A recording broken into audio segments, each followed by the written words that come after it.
ಆಧ್ಯಾತ್ಮಿಕ ಸಂಸ್ಕೃತಿಯ ಎಲ್ಲ ವೀಕ್ಷಕರಿಗೆ ತುಂಬು ಹೃದಯದ ಸುಸ್ವಾಗತ. ರಾಷ್ಟ್ರೀಯ ಹೆಣ್ಣು ಮಕ್ಕಳ ದಿನದ ಶುಭಾಶಯಗಳು.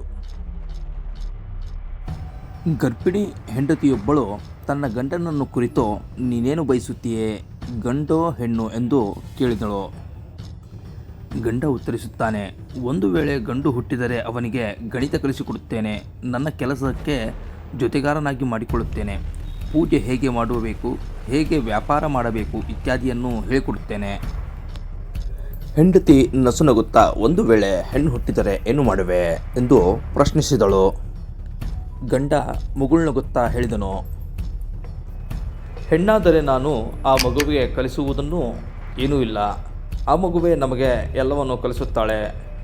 ಹೇಗೆ ಬಟ್ಟೆ ಹಾಕೋಬೇಕು, ಹೇಗೆ ಊಟ ಮಾಡಬೇಕು, ನಡೆ ನುಡಿ ಹೇಗಿರಬೇಕು. ಬಹುಬೇಗ ನನ್ನ ಮಗಳು ಎರಡನೇ ಅಮ್ಮನಾಗುತ್ತಾಳೆ. ವಿಶೇಷವಾಗಿ ನಾನೇನು ಮಾಡದಿದ್ದರೂ ನನ್ನನ್ನು ಅವಳು ಒಬ್ಬ ಹೀರೋ ತರಹ ಪರಿಗಣಿಸುತ್ತಾಳೆ. ನಾನೇನು ಹೇಳದಿದ್ದರೂ ಎಲ್ಲ ಗ್ರಹಿಸುತ್ತಾಳೆ ಮತ್ತು ನನ್ನಲ್ಲಿ ನನ್ನ ಬಾವಿ ಗಂಡ ಹೇಗಿರಬೇಕೆಂದು ಗುರುತಿಸಿಕೊಡುತ್ತಾಳೆ. ಅವಳಿಗೆ ಎಷ್ಟು ವಯಸ್ಸಾಯಿತು ಎಂಬ ಪ್ರಶ್ನೆಗೆ ಅವಕಾಶವೇ ಇಲ್ಲ. ಅವಳು ನಮ್ಮ ಮನೆಯ ರಾಜಕುಮಾರಿ. ಈ ಜಗತ್ತಿನಲ್ಲಿ ನನಗೋಸ್ಕರ ಅವಳು ಹೋರಾಡುತ್ತಾಳೆ. ಯಾರಾದರೂ ನನ್ನನ್ನು ನೋಯಿಸಿದರೆ ಅವರನ್ನು ಅವಳು ಎಂದಿಗೂ ಕ್ಷಮಿಸುವುದಿಲ್ಲ.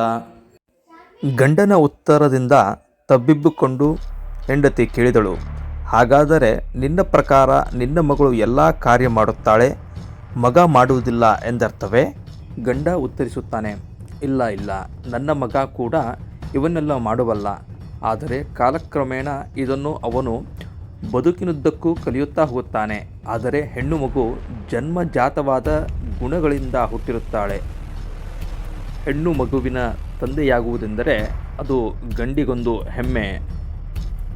ಹೆಂಡತಿ ಯೋಚಿಸುತ್ತಾ ನುಡಿದಳು, ಎಲ್ಲ ಸರಿ, ಆದರೆ ಹೆಣ್ಣು ಮಗು ಯಾವತ್ತಿಗೂ ನಮ್ಮೊಂದಿಗೆ ಇರುವುದಿಲ್ಲವಲ್ಲ ಎಂದಳು. ಗಂಡ ಸಮಾಧಾನದಿಂದ ನುಡಿದನು, ನೀನು ಹೇಳಿದ್ದು ನಿಜ. ಆದರೆ ಅವಳು ಎಲ್ಲೇ ಹೋದರೂ ಅವಳ ಹೃದಯದಲ್ಲಿ ನಾನಿರುತ್ತೇನೆ. ಹೆಣ್ಣು ಮಗುವೆಂದರೆ ದೇವತೆಯರು. ಅವರು ಹುಟ್ಟುತ್ತಲೇ ನಮ್ಮ ಬಗ್ಗೆ ಬೇಷರತ್ತಾದ ಪ್ರೀತಿ ಕಾಳಜಿಯನ್ನು ಎಂದೆಂದಿಗೂ ಹೊಂದಿರುತ್ತಾರೆ. ಎಲ್ಲ ಹೆಣ್ಣು ಮಕ್ಕಳ ತಂದೆಯರಿಗೆ ಈ ಕಿರುಚಿತ್ರಗಳ ವಿಡಿಯೋ ಅರ್ಪಣೆ. ಸಬ್ಸ್ಕ್ರೈಬ್ ಮಾಡಿ ಈ ಚಾನಲನ್ನು ಪ್ರೋತ್ಸಾಹಿಸಿ. ಜೈ ಚಿದಂಬರ.